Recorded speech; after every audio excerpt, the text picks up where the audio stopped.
Svetlana looked at a family photo where she and her sisters were smiling in the cherry orchard of their parents' dacha. 8 months had passed since their mother's funeral, 8 long months of decisions, tears and arguments.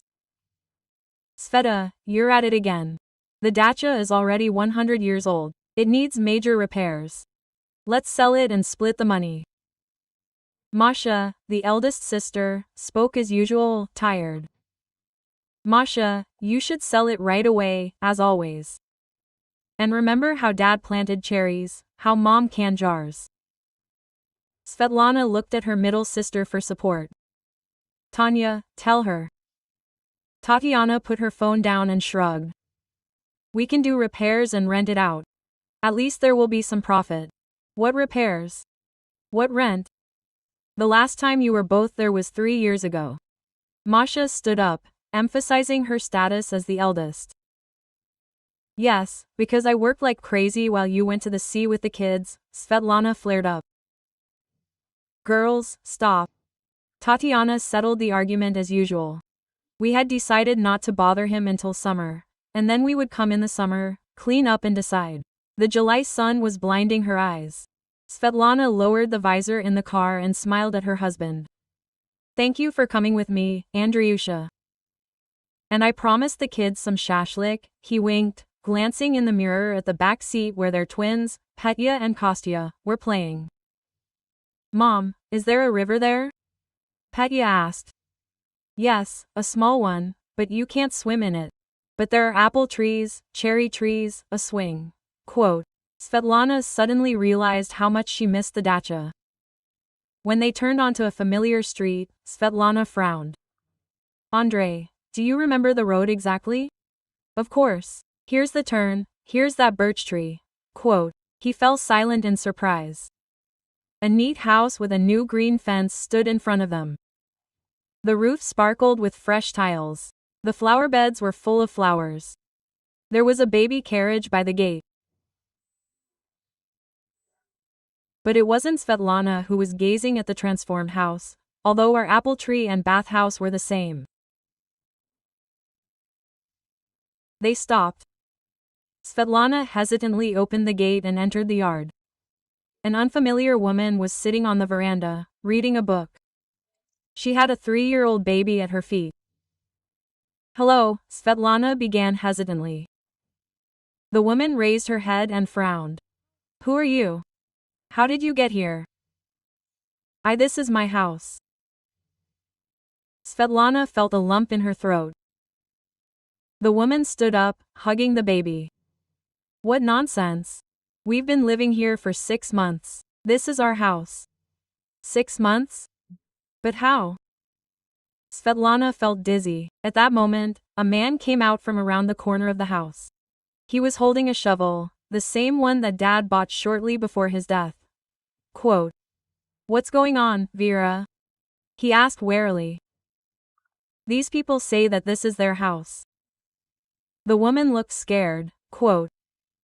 Listen, Andrei intervened. There must be some misunderstanding. This house belonged to my wife's parents. We haven't been here since the fall, but since the fall? The man grinned. We bought this house in February. There are documents, if you don't believe me. He quickly disappeared into the house and returned with a folder. Svetlana mechanically took the papers.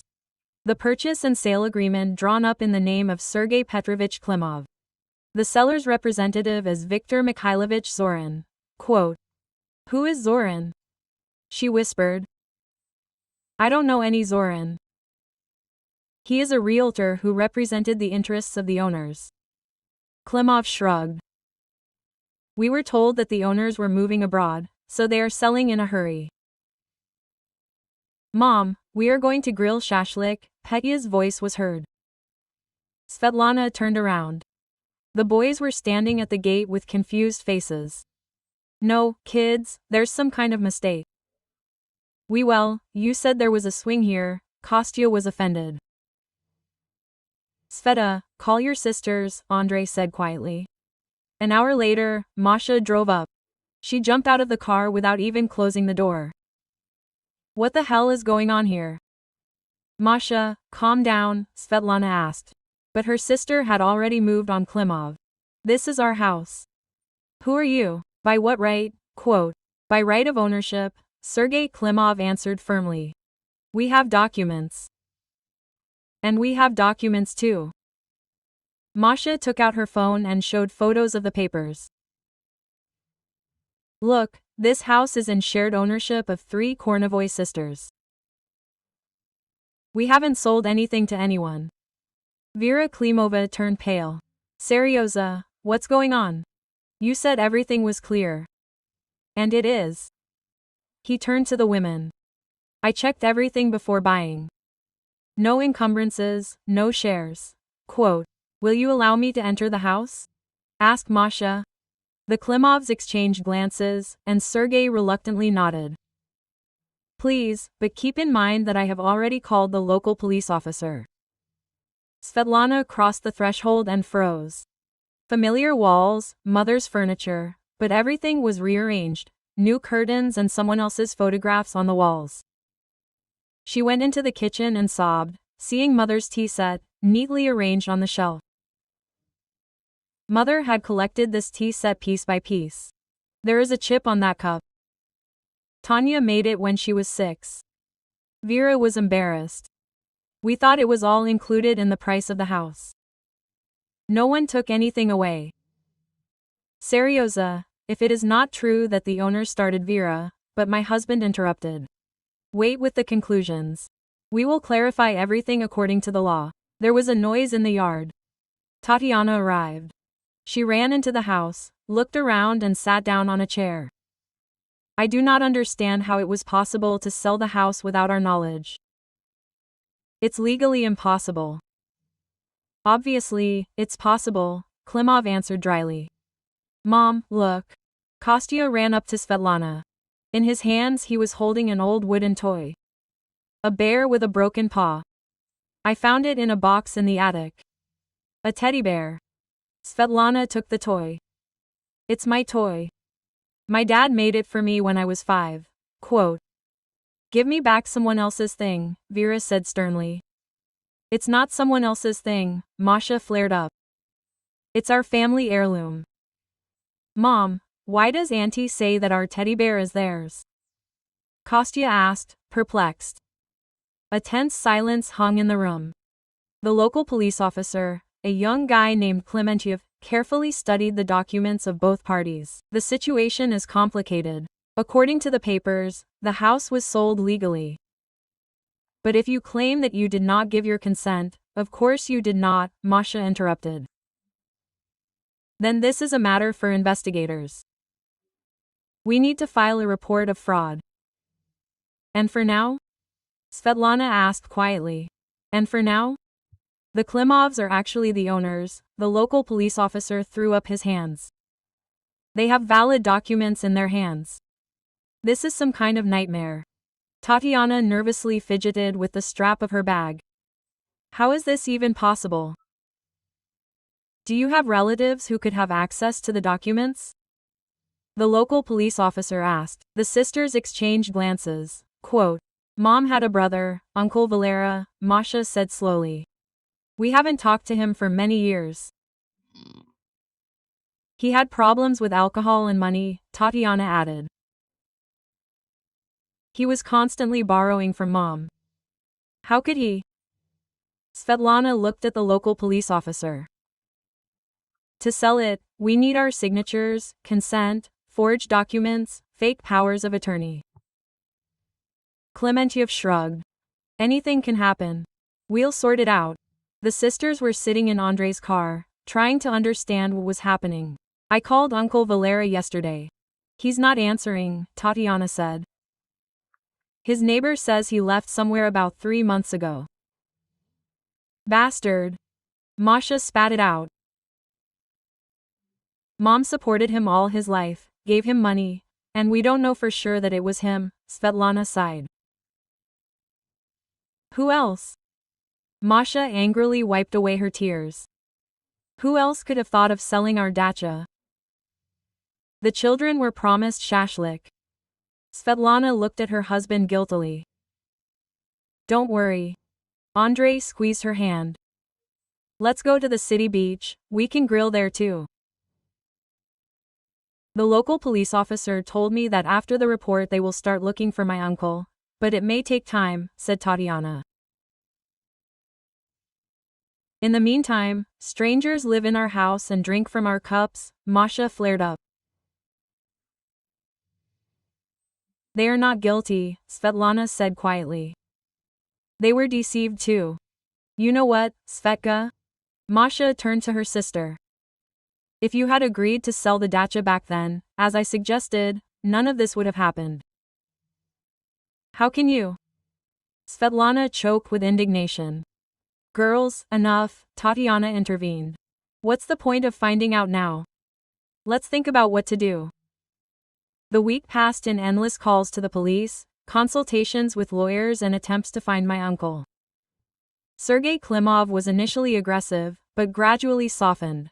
Quote, "We contributed a lot of money to the repairs," he said at their next meeting.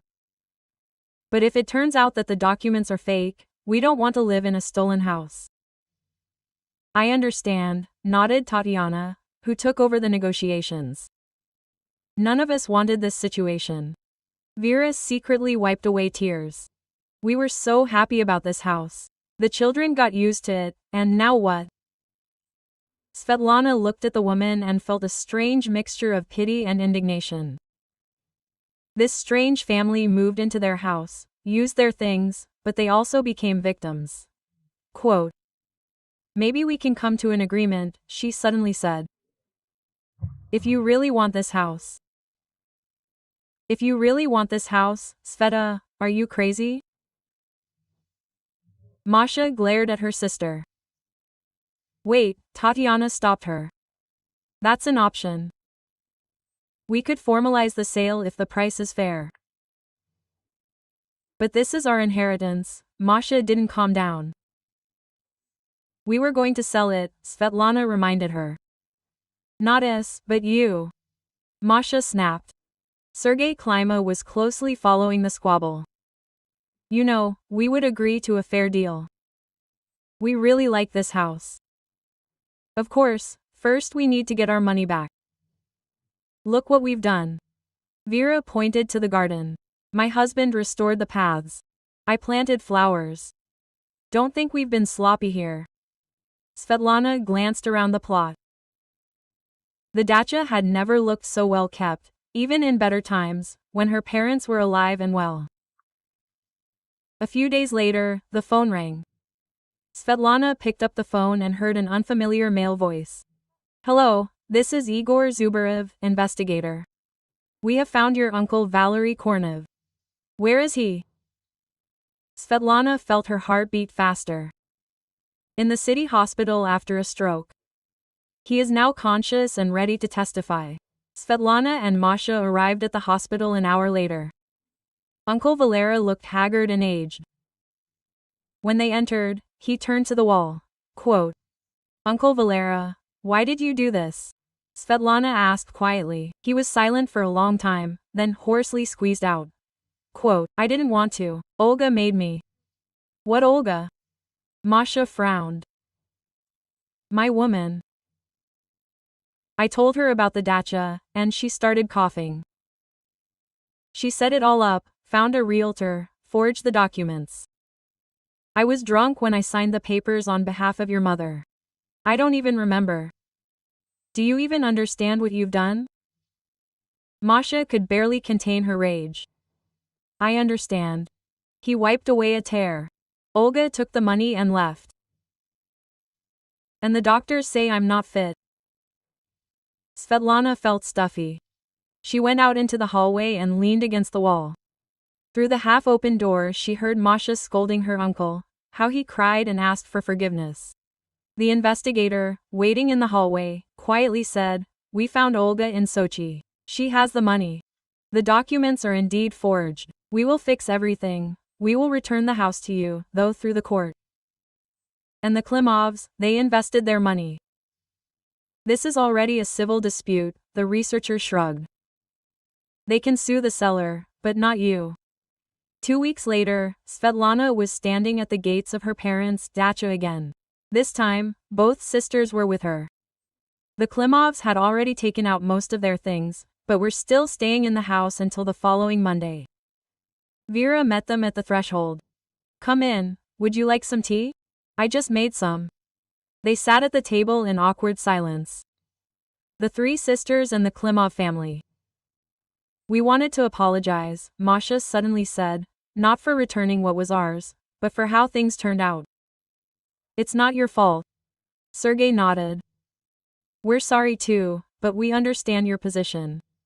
You've done so much for the house." Tatiana looked around the kitchen.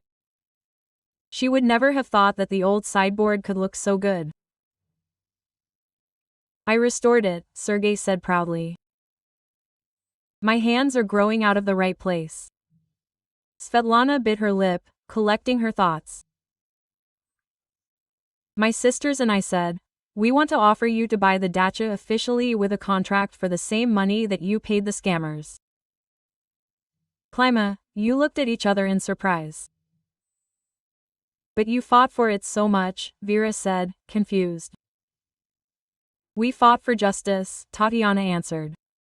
"As for the dacha, over these weeks we realized that it is important to us as a memory, but we are not ready to maintain it. And you love this place and take care of it. And your children are growing up," Svetlana added. "They will be fine here." Masha kept her distance, but still nodded in agreement. Quote, "Only on one condition," she said, "you will return the wooden one to us and Mom's service." Sergei smiled. "Of course, and thank you. We will accept your offer." A month later, the three sisters were sitting in a city cafe. In front of them lay a purchase and sale agreement, which stated an impressive amount. "I would never have thought that everything would turn out like this," sighed Tatiana. "So many nerves. And for what?" "For the sake of justice," Svetlana smiled. "And now I have money for a vacation. For the first time in 5 years. Uncle Valera has an operation the day after tomorrow," Masha suddenly said.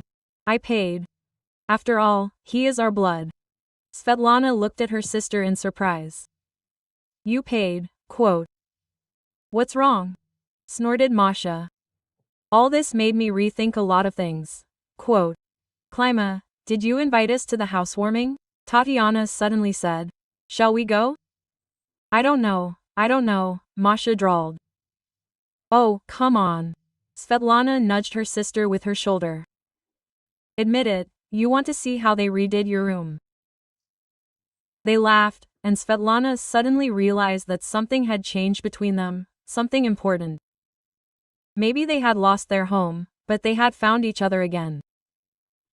And the cherry orchard would be cut down next year for other children, for another family. But they would preserve the memory of their parents anyway.